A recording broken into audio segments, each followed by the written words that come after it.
Hello everyone, welcome to the part 3 of this video series on vectors. इस video में हम सीखेंगे vectors को मल्टीप्लाई करने के कुछ मेथड्स। बेसिकली दो ही मेथड्स हैं, एक होगा स्केलर प्रोडक्ट और एक होगा वेक्टर प्रोडक्ट, और इनसे रिलेटेड कुछ टॉपिक्स हम सीखेंगे। इनके ऊपर बेस्ड हम कुछ न्यूमेरिकल्स भी लेंगे। So let's get started. जो पहला मल्टीप्लिकेशन का टाइप होता है इसे हम कहते हैं स्केलर प्रोडक्ट या डॉट प्रोडक्ट।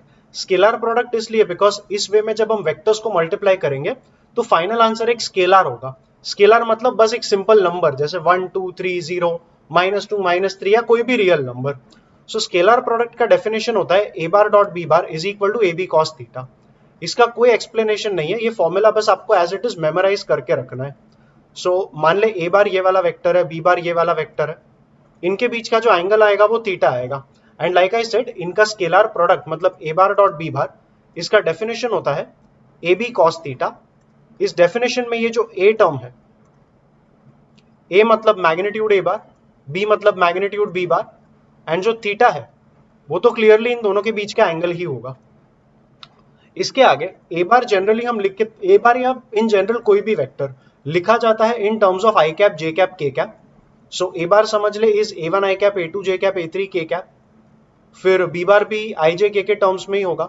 सो b1 आई प्लस b2 जे प्लस b3 के।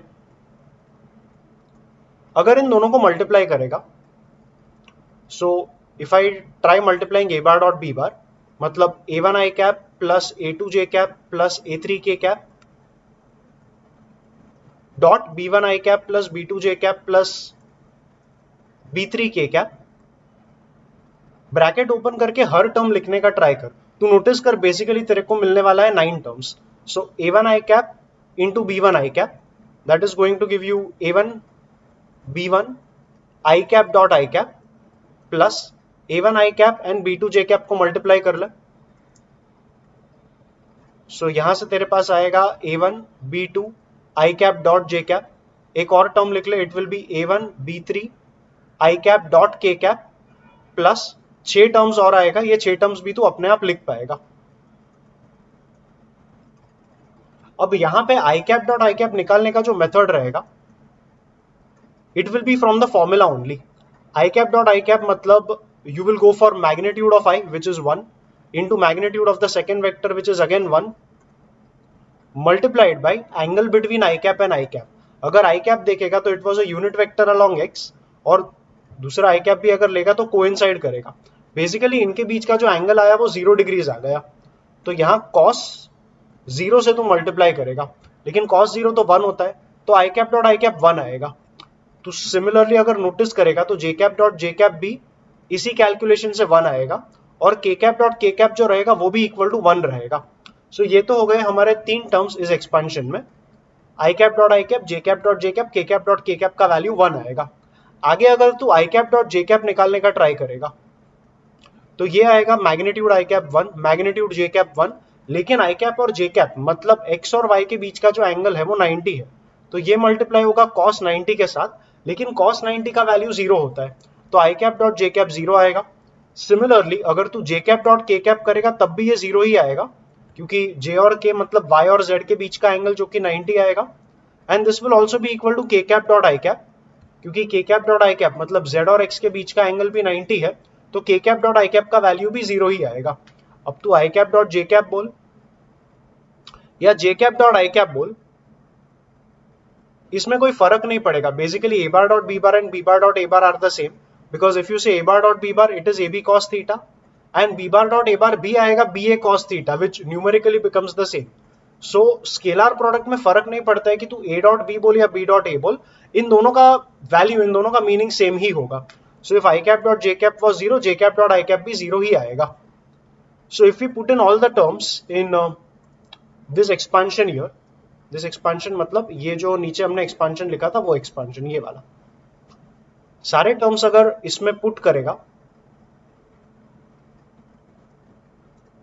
तो ये जो i cap dot I cap है ये 1 आएगा, i cap dot J cap 0 आएगा, आई कैप डॉट के कैप भी 0 आएगा। यहाँ पे जो टर्म रहेगा that will be J cap dot I cap which will be 0, ये जे कैप डॉट जे कैप 1 आएगा, यहाँ का टर्म 0 आएगा, यहाँ का टर्म 0 आएगा, ये टर्म भी 0 आएगा, और यहाँ पे के कैप डॉट के कैप वो 1 आएगा। बेसिकली 9 में से 6 टर्म्स एलिमिनेट हो गए और तेरे पास सिर्फ ये वाले टर्म्स बचे। नोटिस करेगा तो ये टर्म्स a1 b1 प्लस यहां पर a2 b2 और यहां पर a3 b3 आएगा. So we can finally conclude, इतना रब आउट कर लेते हैं.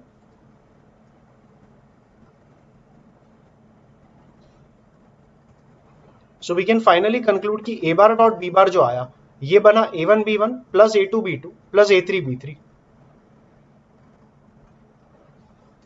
एंड अंडरस्टैंडिंग पर्पस के लिए ऐसा समझ कि जब दो वेक्टर्स का डॉट प्रोडक्ट चाहिए तो that can be obtained by multiplying the coefficients of i cap, multiplying the coefficients of j cap and multiplying the coefficients of k cap in a bar b bar and c बार. इस procedure के साथ तू दो vectors का dot product आसानी से निकाल पाएगा.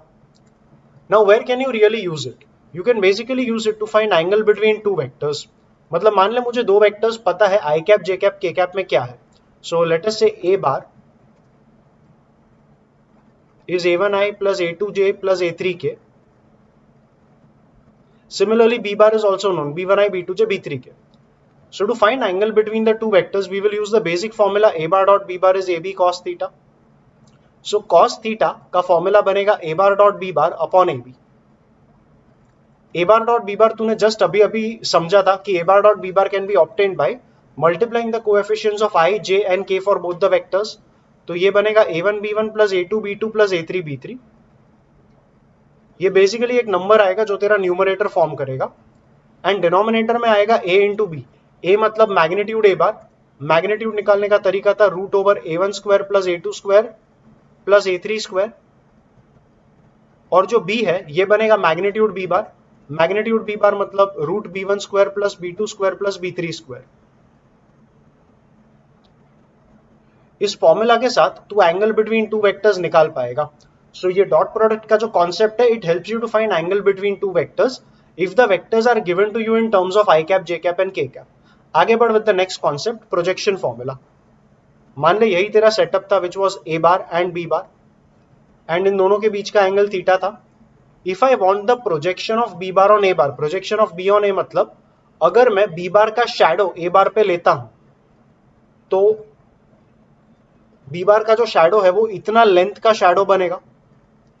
ये जो शैडो का लेंथ है ना, इसे हम कहेंगे projection of B bar on A bar. मतलब basically length of the shadow of B bar on A bar. अब ये शैडो का लेंथ देखेगा तो नोटिस करिए राइट एंगल ट्राइंगल है. ये जो वेक्टर था वो बी बार था, मतलब उसका लेंथ आएगा magnitude b bar which is simply equal to b. और क्योंकि ये राइट एंगल ट्राइंगल है, ये तेरा एडजेसेंट साइड हो गया, ये तेरा हाइपोटेन्यूज हो गया. Clearly, the length of the projection is b cos theta. So, we are concluding that the projection of b bar on a bar, projection of b bar on a bar, इसका length आ चुका है b cos theta. Like I said, इसका meaning था shadow of b bar on a bar. If you understand the concept of components, you can also call it component of b bar along a bar. So main concept का नाम होगा projection formula. मतलब basically you are finding projection of b on a, but you can also call it shadow of b bar on a bar or component of b bar along a bar. And like I said, the formula becomes b cos theta. लेकिन इसी formula में तू cos theta को हमारे general वाले rule से लिख ले. Cos theta is basically a bar dot b bar upon ab. So you can write cos theta here as a bar dot b bar upon ab. एक b का term है जो तू यहां पे कट कर पाएगा. This b and this b gets cancelled. So finally अपने पास बचा a bar dot b bar upon a. So ये तेरा इन जनरल प्रोजेक्शन का फॉर्मूला आ गया. मतलब हर बार तुझे डायग्राम ड्रॉ करने की जरूरत नहीं है. अगर मैंने तेरे से कभी पूछ लिया what is projection of, let us say in general random projection of k bar on p bar, तो projection of k bar on p bar के लिए तू न्यूमरेटर में इन दोनों का डॉट प्रोडक्ट ले ले और डिनोमिनेटर में on के बाद जो वेक्टर आएगा ना वो वेक्टर का मैग्नीट्यूड ले ले. मतलब बेसिकली इसके डिनोमिनेटर में p आएगा. You can try it once again. Projection of x bar on y bar. So projection of x bar on y bar अगर लिखने की ट्राई करेगा दैट विल बी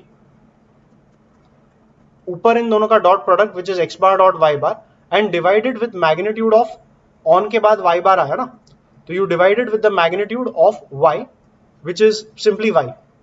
सो ये तेरा प्रोजेक्शन फॉर्मूला का कॉन्सेप्ट। प्रोजेक्शन फॉर्मूला में let's say in this very diagram if I ask you what is the projection of A bar on B bar, let's rub it out first. इतना हमारा diagram था। If I ask you what is projection of A bar, sorry projection of A bar on B bar, ऊपर तो निकाला था projection of B on है। If I ask you projection of A bar on B bar, clearly तू बोलेगा sir ये तो A bar dot B bar upon on के बाद बी बार आया तो divide by magnitude of B आएगा, विच is simply b. And diagram से अगर देखने की ट्राई करेगा तो डायग्राम से मैंने कहा it should be the shadow of A on B. A का शैडो अगर बी पे लेगा तो ऐसा बी पे एक परपेंडिकुलर ड्रॉप कर from A and length of the shadow of A becomes this length. क्योंकि ये 90 डिग्री है ए बार, ये वेक्टर था तो इतना लेंथ तेरा ए आएगा, which means by trigo this length becomes A cos theta. And cos theta को ही तू लिख A bar dot B bar upon A B. A और नीचे का जो ए बी था कॉस थीटा के फॉर्मूला में वो कट होके तुम्हारा final formula for projection of A on B तुम्हें दे देगा A bar dot B bar upon B. So yes, you need to be familiar with this way of writing the projection formula, and yeah, if you're clear with that, we can go ahead with the next concept. एक छोटा concept यहां पे आता है 3D geometry का। सो मान लो ये हमारा XYZ कोऑर्डिनेट सिस्टम है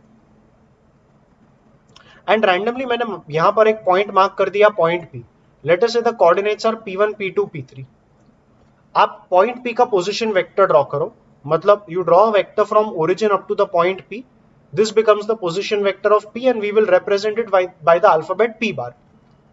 To इस point P से perpendicular drop कर on the x axis. So if I drop a perpendicular on x, it should look like this. You drop a perpendicular on y axis, it should look like this, and you drop a perpendicular on z axis. अब z वाला perpendicular इतनी आसानी से तुमको imagine नहीं हो पाएगा, इतनी आसानी से ड्रॉ नहीं हो पाएगा। Try to imagine, you will understand what I am talking. Basically ये वाला एंगल है जो 90 डिग्री आएगा। अब इस पूरे डायग्राम में I want you to focus on this triangle. Notice कर कि जो मेरा वेक्टर पी बार है, मतलब vector OP, it is making some angle with the positive x axis. We will call this angle as alpha. तो ये वाला जो एंगल बन रहा है इस एंगल को हम कहेंगे alpha. Similarly, vector OP bar is making some angle with the positive y. इस एंगल को हम मार्क करेंगे as beta, and this angle is making some angle with positive z also. So you can call that angle as gamma.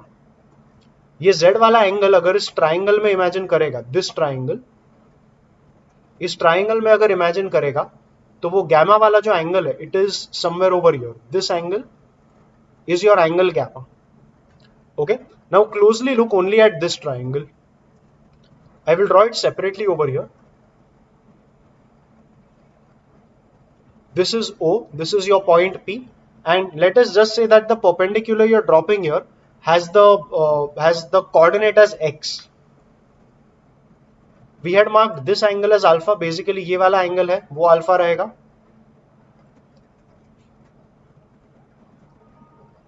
So yes, this angle we marked it as alpha. This was P bar, and P bar का अगर magnitude चाहिए, magnitude P bar was P1 I cap plus P2 J cap plus P3 K cap because it is position vector of P. तो P bar का magnitude आएगा root over P1 square plus P2 square plus P3 square. We will represent it with simply the alphabet P. इस particular diagram में अगर ये वाला length notice करेगा, because the coordinates of P are P1, P2, P3, वो base का जो length है that is going to be P1. And finally in the diagram you can define cos alpha as P1 upon P. Similarly तू ये वाला triangle draw कर। Look at this triangle. If I draw that triangle right here, ये O रहेगा, ये P रहेगा, और ये जो point है let's call it point Y, तो ये वाला पॉइंट y होगा। This angle is 90, this angle is beta. ये जो OP का लेंथ है, OP का लेंथ हमने यहां पर भी निकाला था, that length is magnitude P bar which is root P1 square plus P2 square plus P3 square represented by the alphabet P। और क्योंकि ये कोऑर्डिनेट्स P1 P2 P3 है, इधर जो y तक का लेंथ आएगा ये वर्टिकल लेंथ, मतलब बेसिकली ये vertical length that vertical length will be equal to P2. So ये थोड़ा सा एक्स्ट्रा चीजें रब आउट कर लें. And yes, I said that this vertical length here will be P2. So from this very diagram, you conclude that cos beta is going to be P2 upon P. Similarly, ये third diagram तू draw करेगा. Third diagram मतलब ये third triangle अगर तू यहां पे draw करेगा, let's say you are looking at it from here, the triangle to you will look like this. With this being O, let us say this point here is point Z, तो ये तेरा point Z बनेगा और ये point P है, and it is this angle which we are calling gamma. So yes, OP का length हमने P लिखा था, which is √P1 square plus P2 square plus P3 square. Just like this length here is P2, ये जो OZ का length आएगा ये length तेरा P3 आएगा. So basically this length becomes P3, and again in this very diagram you conclude that cos gamma is becoming equal to P3 upon P. Now just make some space. So if I just get a new slide here, what I'm intending to do here is I want to square this, and I want to add all three of them. So basically what I'm doing is cos square alpha plus cos square gamma plus cos square beta plus cos square gamma. We know this will be P1 square upon P square plus P2 square upon P square plus P3 square upon P square. क्योंकि denominator common है, it will become P square down, and ऊपर आएगा P1 square plus P2 square plus P3 square. But P square खुद तेरा P जो था it was √P1 square plus P2 square plus P3 square, तो P square खुद P1 square plus P2 square plus P3 square आएगा. Basically इसका total आ जाएगा 1. अब ये जो cos अल्फा था, cos alpha is represented with the alphabet L, cos beta is represented with the alphabet M, and cos gamma is represented with the alphabet N, and these LMN are called direction cosines of our vector. कौन सा vector? तो जो vector OP बार हमने यहां पर बनाया था, ये जो वेक्टर OP बार यहां पर ड्रॉ किया था, उस OP बार के direction cosines are the terms cos alpha, cos beta, cos gamma represented by the alphabets L, M and N. Direction cosines को इन शॉर्ट हम DCs भी कहेंगे. तो ये हमारा एक कॉन्सेप्ट हो गया ऑफ 3D ज्योमेट्री. यहां पे हम क्योंकि cos alpha, cos beta, cos gamma, L, M, N है, we can say L square plus M square plus N square will always be equal to 1. So this is one result you have to remember when it comes to 3D geometry, and yes, this is also the result. अब इसी topic को थोड़ा अगर और continue करेंगे, I want you to notice what is the vector P bar. So we can clearly see that the vector P bar is OP bar, and क्योंकि ये P का पोजिशन वेक्टर था, we can write it as P1I plus P2J plus P3K. So let's write it here. P bar was P1I cap plus P2J cap plus P3K cap. If you remember the method to write a unit vector in the direction of a given vector, if P cap is a unit vector along P bar, then P cap will be obtained by P bar upon magnitude P, which is simply equal to P. So ये बनेगा P1I cap plus P2J cap plus P3K cap. The whole upon P. If you separate that P, then each term here, if you notice, the first term becomes P1 by P, which was actually cos alpha. तो ये बन जाएगा cos alpha मतलब L I cap. P2 by P is cos beta, जो बन जाएगा M J cap, plus P3 by P बनेगा cos gamma, which is N K cap.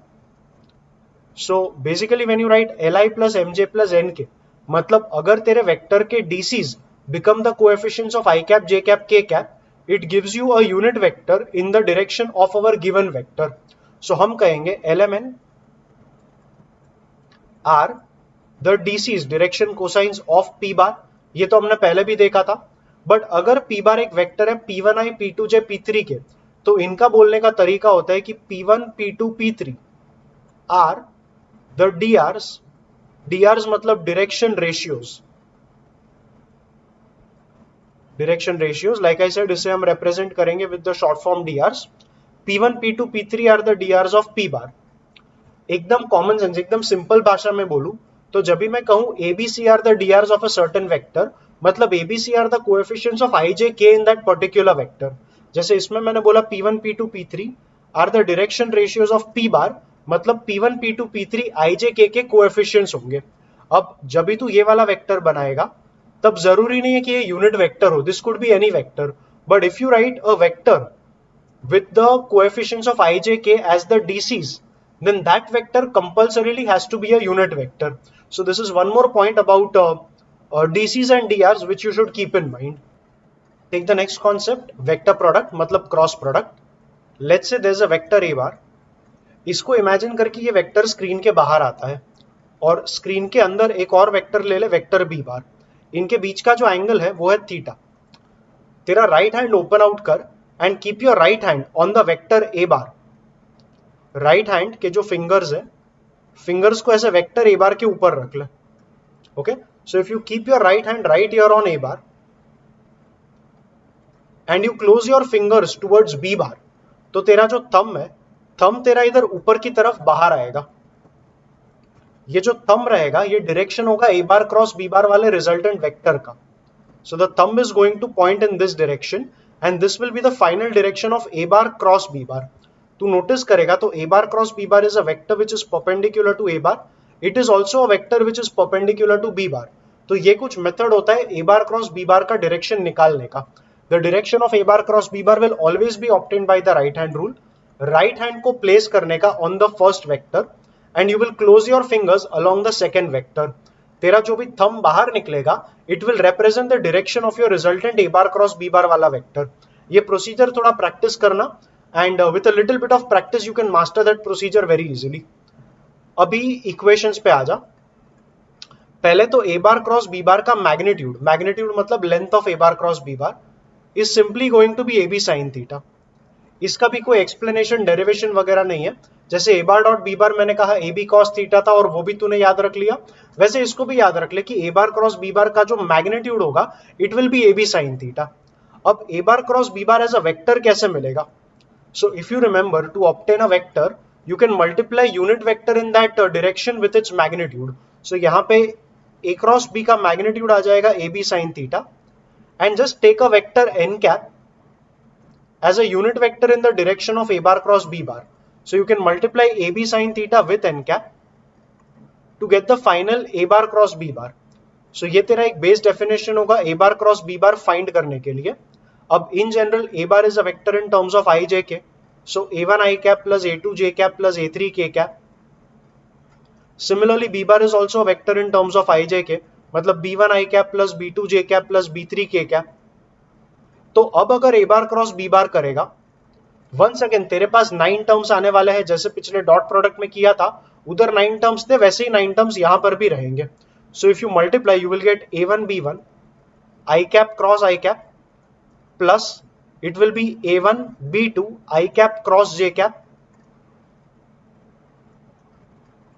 a1 b2 I cap cross j cap plus a1 b3 I cap cross k cap and this will continue. Like I said 9 terms मिलेगा, ये सारे 9 terms तू brackets open करके लिख पाएगा। Fine, we got our 9 terms. Simplify करने के लिए समझ कि I cap cross I cap लिखने का कैसे। I cap cross I cap मतलब सबसे पहले उसका मैग्नीट्यूड लिख ले। I का मैग्नीट्यूड मतलब 1, फिर दूसरे I का मैग्नीट्यूड भी 1 मल्टीप्लाइड बाय साइन 0 आएगा। ये सिर्फ उसका मैग्नीट्यूड है, ठीक है। अगर मैग्नीट्यूड में साइन 0 का वैल्यू पुट करेगा विच इज 0, तो मल्टीप्लाई करके फाइनल 0 आएगा। Basically I cap cross I cap becomes a null vector and that will be 0 bar. तो यहाँ I cap cross I cap था वो तेरा 0 बार बना। यहाँ J cap cross J cap आएगा which will also be 0 bar, और यहाँ K cap cross K cap आएगा which will also be 0 bar. बचा तेरा I cap cross J cap. I cap cross J cap अभी notice करिए तेरा x Y Z कुछ ऐसा था। आई कैप यहां पे रहेगा एंड जे कैप यहां पे रहेगा। अगर तू आई कैप पे अपना राइट हैंड रखेगा और जे कैप की तरफ अपने फिंगर्स क्रॉस आउट करेगा तो तेरा थंब बाहर जेड कैप की तरफ आएगा, जेड कैप नहीं जेड की तरफ आएगा, और जेड के डायरेक्शन में यूनिट वेक्टर आएगा के cap. So when you want to do I cap cross j cap, unit vector in the direction of I cap cross J cap वो के कैप बनेगा और ब्रैकेट में उसका मैग्नीट्यूड लिखना है, तो magnitude I cap 1, magnitude J cap भी 1 ही आएगा. So it will first become 1 into 1 into sine theta. Theta मतलब angle between I cap and J cap. I cap मतलब एक्स, जे कैप मतलब वाई. इनके बीच का एंगल आ जाएगा 90 degree because X Y are perpendicular with each other, तो sine 90. ये 1 into 1 into 1 into k cap, तो फाइनल आंसर k cap आएगा. So basically i cap cross j cap becomes k cap. Other way round, if you do j cap cross i cap, तेरा ये वाला bracket तो यही बनेगा 1 into 1 into sin 90. But right hand rule से try करने का मतलब राइट हैंड रूल से सोच के देखेगा तो j cap cross i cap notice करना, j cap cross i cap will go into the screen. मतलब unit vector in the direction of resultant is minus k cap. तो j cap cross i cap बन जाएगा minus k cap. अब right hand rule अगर imagine करने में tough पड़ रहा है तो स्टार्टिंग में बच्चों को एक शॉर्टकट दिया जाता है, बट विद टाइम आपका एक इंटेंशन होना चाहिए कि राइट हैंड रूल से तुम सारे क्रॉस प्रोडक्ट अपने आप समझने की कोशिश करो. राइट हैंड रूल अप्लाई करने को आएगा तो फिजिक्स में भी थोड़ा ईज आउट हो जाएगा. एंड स्टार्टिंग में थोड़ा मुश्किल आता है तो I will give you a shortcut, but in the long term keep a view की राइट हैंड रूल अप्लाई करने को आना चाहिए. सो यू रिमेंबर आई जे के इस तरीके से लिख लेने का 2 bar. If you are traveling from left to right everything will be plus, मतलब I cap cross J cap करेगा that will be K cap. वापस जे के आई करेगा तो लेफ्ट टू राइट गया ना तो सब प्लस आएगा, मतलब J cap cross K cap करेगा that will be I cap. And वापस K I J left to right गया तो के cap cross I cap will be J cap. But अगर तू रिवर्स आया मतलब राइट टू लेफ्ट आया, so let us say you have come in this way, so k cap cross j cap बनेगा minus i cap. Similarly j cap cross i cap बनेगा minus k cap and i cap cross k cap बनेगा minus j cap. अब वो लिखा नहीं है, that writing work you can do by yourself, but a basic shortcut i j के 2 बार लिखने का. Anything which goes from left to right will be plus, anything which comes from right to left is going to be minus. So yes, this is all about the entire concept of cross product. अब finally cross product निकालना रहेगा. I mean this is not it, definitely एक main formula ही बाकी रह गया. ये जितना भी शॉर्टकट्स मैंने तुम्हें बताया, ये सारे वैल्यूज अगर इस फॉर्मूला में तुम इनपुट करोगे तो इवेंचुअली तुम्हारे पास ए बार क्रॉस बी बार के लिए 6 टर्म्स मिलेगा. ये 6 टर्म्स नोटिस करेगा तो एक्सपांशन होता है एक डिटर्मिनेंट का. So we finally conclude that a bar cross b bar is determinant of first row I cap, j cap, k cap. Second row में आएगा a bar के i j k वाले coefficients which are a1, a2, a3 and third row में आएगा b bar में i cap, j cap, k cap के coefficients which are b1, b2, b3. अगर इस डिटर्मिनेंट को ओपन करेगा ना तो इस डिटर्मिनेंट का ओपनिंग ये वाला एक्सपांशन आएगा. यहाँ I cap cross J cap, उसको तू ऑफकोर्स के कैप समझेगा, वैसे ही I cap cross K cap है, इसे तू माइनस जे कैप समझेगा and so on. Like I said, इन सारे फॉर्मूला से इन वैल्यूज को इनपुट करके जो एक्सपांशन बनेगा ए क्रॉस बी का, that expansion you will realise is basically the expansion of this given determinant. So every time they give you A bar and B bar in terms of I cap, J cap, K cap, A bar cross B bar will be evaluated by using the given determinant. सो यहां पे तेरा finish हुआ vector product का पूरा concept. अब आ जाए इसके एप्लीकेशन पे. So for an application you can actually find area of a triangle and parallelogram using the cross product of vectors. अगर एक ट्राइंगल लेगा, let that triangle be anything, let's say it's triangle ABC, you have to take 2 vectors starting from the same vertex. So मान ले I am taking the vector AB bar and vector AC bar. If you take a cross product of AB and AC, मतलब AB bar cross AC bar करने का, ये तुम्हें एक vector मिलेगा. इसका मैग्नीट्यूड लेने का मतलब एक नंबर मिलेगा और उसे हाफ के साथ मल्टीप्लाई करने का. This final answer is going to be area of your triangle ABC. ये तेरा न्यूमेरिकल वैल्यू आ गया. अगर मैं सिंपली वेक्टर एरिया पूछूं तो जैसे vector area is going to be A B bar cross A C bar upon 2. ये vector area मतलब ये रिजल्टेंट एक वेक्टर आएगा. And if you remember, cross product of 2 vectors is perpendicular to the individual 2 vectors. तो अगर ये ए B बार और A C बार मेरे स्क्रीन के प्लेन में रहेंगे तो जो एरिया वेक्टर आएगा it will be perpendicular and coming either out of the screen और going inside the screen. It depends whether you are doing A B cross A C और A C cross A B. अब ए B cross A सी करेगा तो right hand rule के हिसाब से, right hand rule मतलब keep your right hand on A B, cross कर A सी के साथ, तो जो थंब है वो तेरा बाहर की तरफ आएगा. So if you are taking AB cross AC, the area vector is going to come out of the screen, whereas AC cross AB करेगा, AC cross AB, वो right hand rule से try कर, AC cross AB करेगा तो thumb तेरा inside the screen जाएगा. So फिलहाल in the diagram because it's coming out, I will mark it as AB bar cross AC bar. So yes, the area vector is always perpendicular to the area that you are looking at. मतलब मान ले अगर ये मेरा area था, तो area vector हमेशा उसको perpendicular बाहर आएगा. इस केस में ट्राइंगल था, so if this was the triangle, the area vector is going to be perpendicular to the triangle in this manner. And yes, it is obtained by taking cross product of any two vectors starting from the same vertex, उसका magnitude लेने का, divide by half करने का.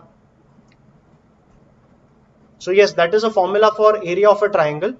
Once again, if any one of you is thinking कि sir ये formula आपने बता तो दिया लेकिन आया कहां से, so if you remember a formula which we had done very early somewhere in the first chapter, the formula said that area of a triangle can be written as half into product of any two sides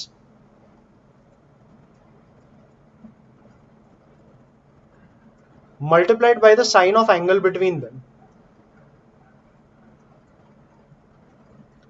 तू थोड़ा notice करेगा ना तो ये basically वही formula है, because area of triangle here becomes half into, when I say magnitude AB cross AC, by the vector formula it is written as AB, मतलब magnitude AB bar into magnitude AC bar into sin theta, where theta becomes the angle between AB and AC, but the angle between AB and AC is angle A, so you can write it as angle A.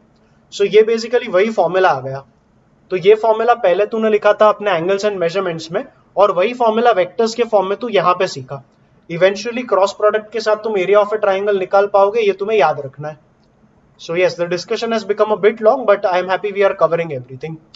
Area of a parallelogram अगर चाहिए तो पहले तेरा parallelogram draw कर ले. Let us say this is vector A bar and let us say this is vector B bar. If you just imagine this particular diagonal, तो notice कर कि वो एक डायगोनल पैरेललोग्राम को दो इक्वल पार्ट में डिवाइड करता है. अगर ये पार्ट एक ट्राइंगल है तो ट्राइंगल के एरिया का फॉर्मूला तूने अभी अभी पढ़ा. Area of the triangle will be written as half multiplied by magnitude of A bar cross B bar. ये तेरा A bar, ये तेरा B bar, which was starting from the same vertex. A cross B करेगा, उसका magnitude लेके half करेगा, तो इस ट्राइंगल का एरिया मिलेगा. एंड क्लियरली पैरेललोग्राम का जो एरिया आएगा वो इस एरिया का डबल आएगा. सो दिस एरिया इंटू 2, मतलब ये 2 अगर बेसिकली काट लेगा तो एरिया ऑफ ट्राइंगल का एरिया हाफ में था, तो ये बन जाएगा तेरे पैरेललोग्राम का area. So basically area of a parallelogram is obtained by taking a cross product of the two adjacent vectors along the sides of parallelogram. वो क्रॉस प्रोडक्ट लेके एक वेक्टर आएगा, उसका मैग्नीट्यूड लेने का. So this is finally going to give you area of a parallelogram. Area of a parallelogram का एक और फॉर्मूला आएगा, इसका डेरिवेशन हम अभी नहीं करेंगे. It will be there in one of the sums that we take in the exercise. Let us say D1 bar is a vector along one of the diagonals and D2 bar is a vector along the other diagonal. This formula is applicable not only for a parallelogram, it is applicable in general for any quadrilateral. So area of, in general, any quadrilateral can be obtained by half into cross product of the two diagonals. So ये भी एक formula आप अभी के लिए याद रख लो, एंड इसका derivation like I said we will take it up in one of the sums in our exercise. So area of a quadrilateral can be obtained by half into take a cross product of the diagonals, one diagonal D1 bar, the other diagonal D2 bar. D1 bar cross D2 bar करने का एक vector मिलेगा, take its magnitude, उस magnitude का जो number आया divided by 2, and that number which you finally get will represent area of your quadrilateral. So yes, that's it with the theory of this particular part.